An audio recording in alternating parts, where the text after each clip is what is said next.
Most of us are deeply insecure. We may not necessarily realize it, but it's there. And it shows in the way we behave, the way we interact with others, the way we relate, and so on. But anyone who is able to recognize this within themselves is actually very fortunate, because in recognizing it, one can work to resolve it. One of the most valuable lessons in my life was centered on this issue of personal insecurity, on feeling a sense of inadequacy, feeling unsure of myself, of having low self-esteem. And the way that this insecurity had manifested itself was through attachment to romantic relationships. So whenever I would be involved with someone, I would become very strongly attached. And often when the relationship was over and I was left to myself, I would find myself extremely lonely and deeply depressed and unable to let go. I'd begun to notice that the attachment I was carrying for someone would not seem to go away until I found myself involved with someone else, which is to say that the attachment never went away. It was simply transferred from one person to the next. And the more deeply I examined this, the more I found that it wasn't the individual I was really attached to so much as the relationship itself. I was attached to being in a relationship, to having the attention and affection of another person, to feeling loved and valued. And I was beginning to see how it was this attachment that was the cause of so much of my suffering. Because whenever I would find myself between relationships, or if I found myself wanting to be with someone who didn't want to be with me, I was in deep despair. I was miserable, unable to simply enjoy life. Someone who I considered to be one of my greatest spiritual teachers was not someone who played the role of a spiritual teacher in the traditional sense. It was simply this woman I had met, and we had fallen in love with one another.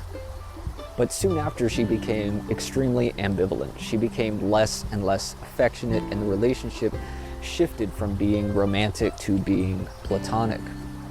She soon made it clear to me that she only thought of me as a friend with no romantic interest. But there would also be times when she would become very affectionate, flirtatious, and sometimes even admitting to having romantic feelings. And what had made all of this so frustrating was that she would begin to show romantic interest just enough to draw me in. But if I got too close, she would then back away. And whenever she would withdraw like this, I would also begin to withdraw. And as I began to withdraw from her, she would start to pull me back in again.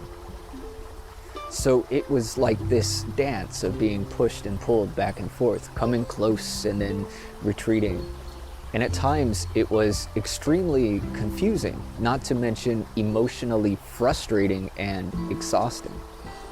And in addition to all of this, there were times when she would say things, when she would make personal remarks about me in a way that seemed to be demeaning. And this would trigger my insecurity. But I was able to see all of this as an opportunity for me to recognize and observe this attachment and to learn to release it. Because every time she would push me away, I would release that attachment a little more each time, so that each time it became less and less of a burden. After some time, I was able to be around her without such a strong desire to be romantically involved. And eventually, I was able to let go of it almost entirely, which was immensely liberating.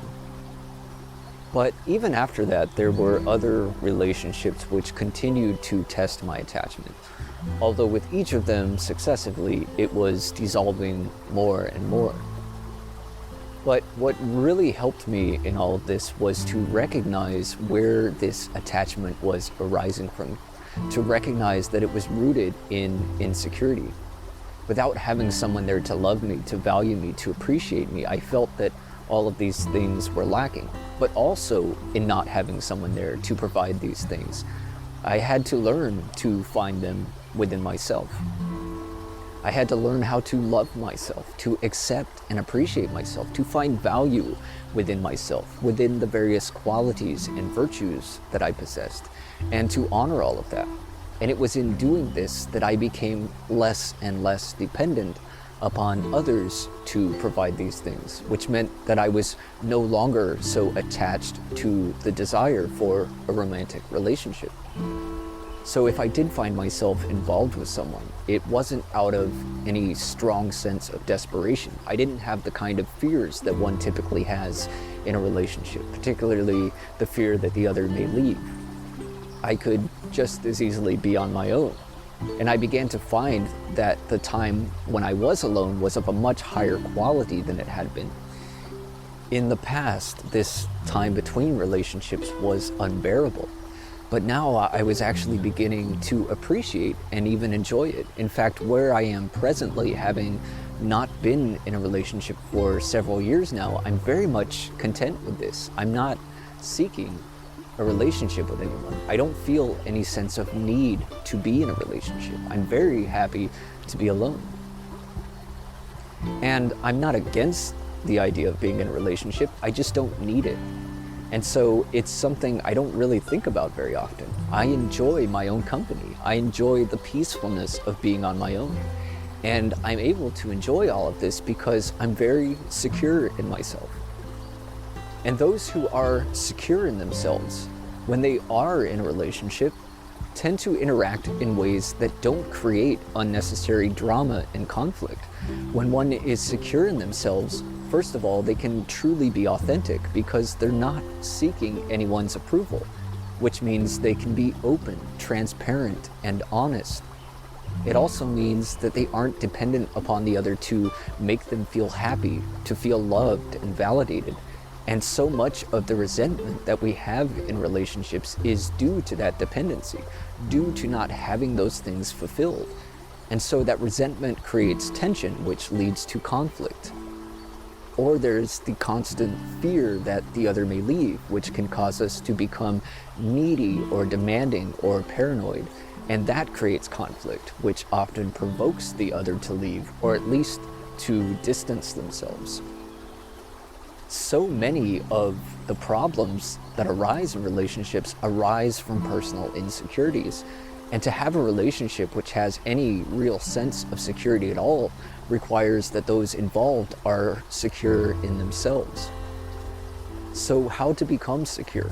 Well, first of all, recognize your insecurities, examine them, come to understand them, recognize what they're really about, and then you can work to resolve them within yourself.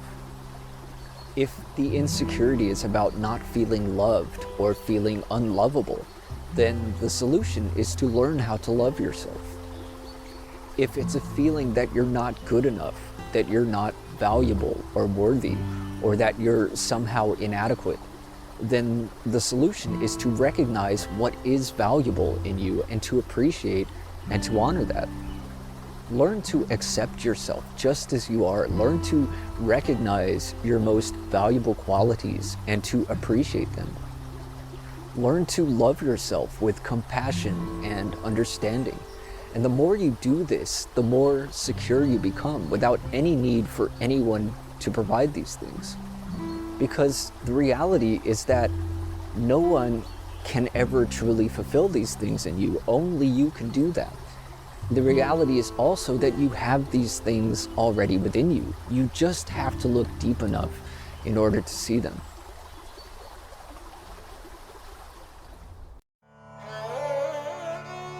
If you find value in this content, be sure to like, share, and subscribe.